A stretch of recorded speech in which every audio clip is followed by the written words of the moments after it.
এইগুলো হচ্ছে লাভ বার্ডসের বাচ্চা, আর একটা হচ্ছে সানকুনোর বাচ্চা, আর একটা আছে জেন্ডার কুনুর, ছোটটা হলো জেন্ডার কুনুর। এগুলো আমাদের বাড়তি বাচ্চাগুলো হয়েছে, কোনো অফলাইন লাভ বার্ডস। ওগুলোকে আমি এখন হ্যান্ড ফিডিংয়ে নিয়েছি, আমি নিজেই টেম বানাবো ওদের, তারপর আমি খোলা আকাশে ছেড়ে দেবো, দেখবো ওরা ফিরছে কি না। কারণ আমার বাড়িতে যতগুলো পাখি আছে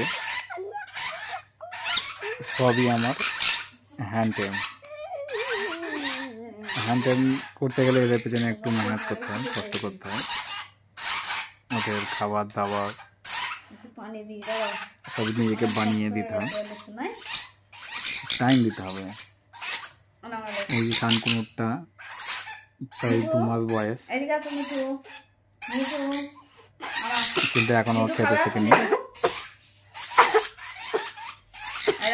এখনো কিন্তু হাতে করেই খায়,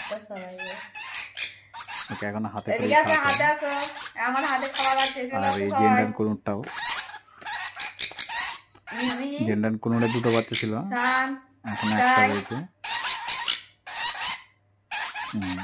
জেন্ডার কুনুরটাও একটু বয়স, এখন ওর প্রায় 28-29 দিন হবে।